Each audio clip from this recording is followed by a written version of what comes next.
Salut, hello! Je m'appelle Alex et je suis conseillère en ressources humaines à la Commission de la fonction publique du Canada. Vous nous avez demandé pour des conseils sur comment répondre aux questions de présélection lorsque vous postulez à des emplois au gouvernement du Canada. Et j'en ai 3. Suivez-moi!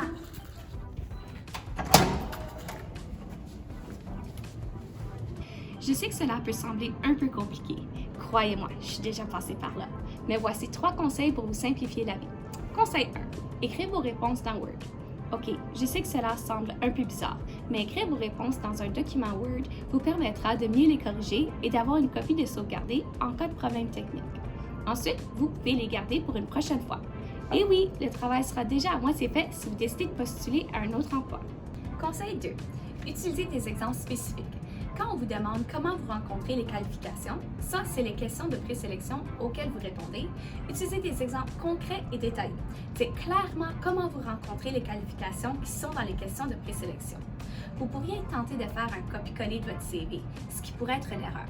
Je vous suggère d'aller au-delà et vraiment écrire du mieux qu'on peut la réponse en phrase complète. Conseil 3. Utilisez la méthode STAR pour vous assurer que la réponse est complète. S est pour situation. Dites-nous quand et où vous avez acquis la qualification en utilisant des dates. Par exemple, d'octobre 2021 à octobre 2022 et nommez votre lieu de travail. Ensuite, T, c'est pour la tâche. Dites-nous ce que vous avez fait. Par exemple, vous avez travaillé à un bureau de la réception et accueilli des clients, ou peut-être vous avez travaillé dans un laboratoire ou créé des rapports financiers. Peut-être que vous avez supervisé une équipe. A, c'est pour action. Vous allez maintenant nous dire comment vous avez accompli ces tâches. Par exemple, vous étiez le premier point de contact du client et vous l'avez aidé à fixer des rendez-vous en utilisant Outlook, ou bien vous avez utilisé diverses listes dans un fichier Excel pour créer des rapports financiers. Et enfin, R, c'est pour les résultats. Par exemple, les clients étaient super contents ou l'expérience scientifique a été un succès. Et voilà la méthode STAR.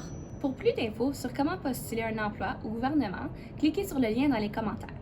Aussi, assurez-vous de vous autodéclarer au moment de postuler si vous vous identifiez comme une femme, un ou une autochtone, un membre d'un groupe de minorités visibles ou une personne en situation de handicap. Suivez-nous sur nos comptes Twitter, Facebook et Instagram de Emploi GC pour obtenir d'autres conseils sur la façon de postuler les emplois au gouvernement du Canada.